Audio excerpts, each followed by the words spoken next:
d'un système d'éclairage fonctionnel, alors que l'électricité, elle n'est pas chère dans notre pays. Nous la fabriquons à 99% avec du gaz naturel. Nous sommes un pays riche en gaz. Et ben, il n'y a pas d'électricité dans le stade le plus important du pays, le nouveau stade, ce qui empêche donc l'organisation d'une conférence de presse les deux entraîneurs des deux équipes qui devaient donc parler de leurs équipes et parler de la fin du match. La traditionnelle conférence de presse, elle appelle comme à la fin de chaque match officiel ou la amical, il y a les entraîneurs des deux équipes qui se présentent devant les médias pour répondre aux questions des journalistes et pour donner leurs impressions sur le déroulement du match et leurs impressions sur les prestations de leurs équipes. Bah, il n'y a pas de conférence de presse.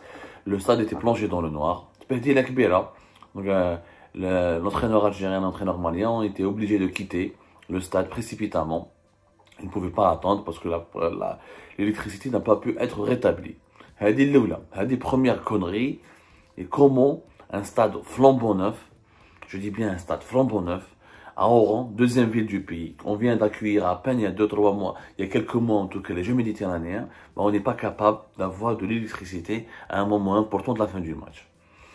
L'autre connerie, c'est le NTV. Le NTV, qui nous a habitués. Le NTV doit faire des bêtises. Le NTV NS, le NTV, en plein match, ils ont diffusé une image.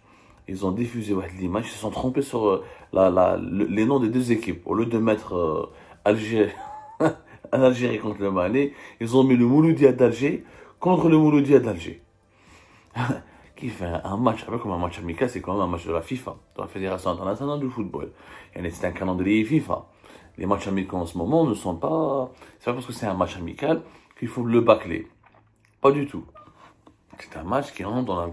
C'est un match qui est mi-officiel, entre guillemets. C'est-à-dire qu'il rentre dans le cadre des préparatifs des équipes de football en prévision des compétitions officielles de football. Donc, les matchs amicaux sont des matchs préparatifs. C'est des dates officielles attribuées par la FIFA pour réglementer le calendrier des préparatifs pour les compétitions internationales et continentales du sport roi, du football. La télévision algérienne, elle s'est carrément trompée sur les noms des deux sélections dans l'affichage du résultat. Et quand elle a affiché les résultats, à un moment donné du match, c'était Mouloudia d'Alger contre Mouloudia d'Alger. Et bébé, l'équipe nationale, c'est quand même ton pays. Le Mali, c'est pas un pays qui est méconnu, c'est un pays qui est voisin, qui est très connu. Quel amateurisme, un amateurisme inquiétant, très très inquiétant. Et ceci dit, sincèrement, je pense qu'on n'est pas capable d'accueillir une Coupe d'Afrique des Nations. L'Algérie, je vous rappelle, elle est candidate pour la Coupe d'Afrique des Nations 2025 qui devait être organisée en Guinée. Et la Guinée, qui est l'un des pays les plus pauvres de la planète, vu les problèmes politiques qu'il est en train de subir depuis 2020-2021, la CAF, la Confédération africaine du football, a décidé de retirer à la Guinée cet honneur d'organiser cette Coupe d'Afrique pour des problèmes politiques, pour le manque de moyens. Donc plusieurs pays sont maintenant candidats, l'Afrique du Sud, l'Algérie, le Maroc, entre autres. C'est des pays les plus qui ont annoncé leur intention de reprendre le dossier. L'Algérie a présenté un dossier pour le moment. Le dossier a fait 6 stades. Parmi eux, le stade Taouahan, le nouveau stade d'Oran.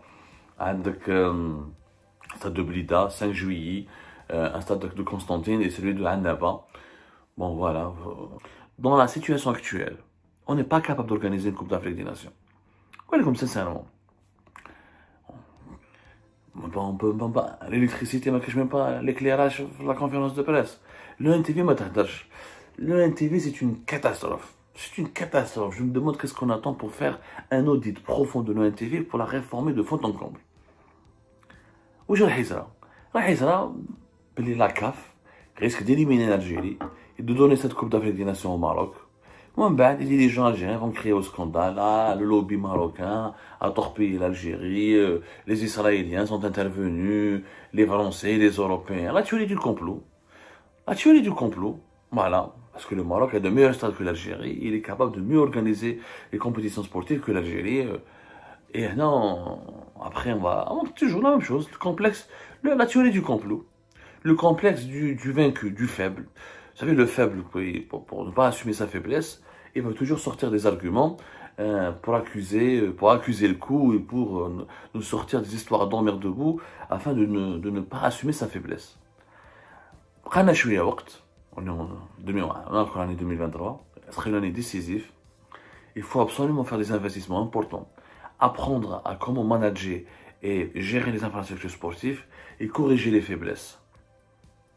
Le NTV, il faut absolument trouver un moyen de remplacer la télévision étatique par un organisme télévisuel capable d'assurer la retransmission des matchs dans des conditions adaptées aux standards internationaux. Et pour les stades, je sais pas, nommer des bons gestionnaires, ramenons des cabinets étrangers. On ne sait pas gérer, on va apprendre avec les étrangers. Comme on a le métro d'Alger, on a des Français, on a appris avec eux. L'Algérie, le ministre des Sports a fait une déclaration récemment en promettant que nous allons présenter un bon dossier pour organiser la Coupe d'Afrique des Nations, la CAN 2025. Bon, c'était le ministre des Sports, Abdelrazak Sebgeg. Sauf que monsieur le ministre, n'est pas conscient des réalités de notre pays.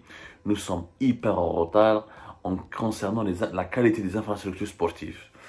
La preuve, une information qui vraiment, en 2021, c'était l'année dernière, la CAF, la Confédération africaine de football, a fait une enquête sur l'état des stades africains.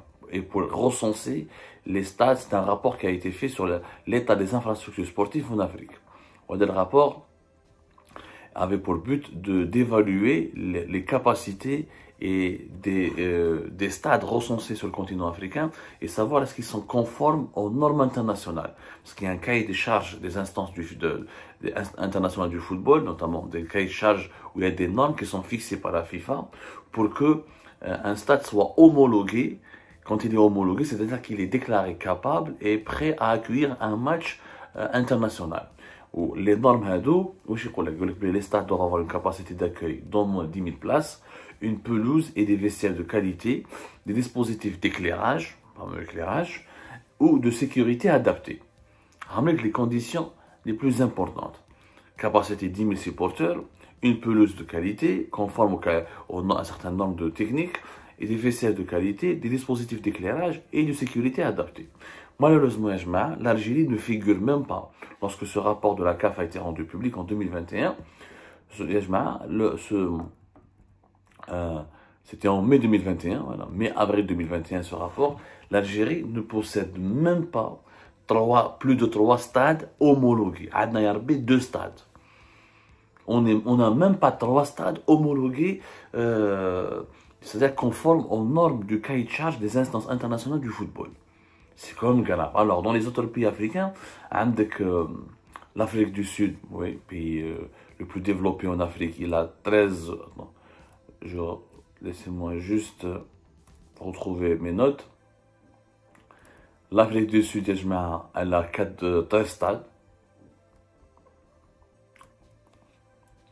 Voilà, l'Afrique du Sud, elle a 13 stades homologués et conformes aux normes internationales de la FIFA.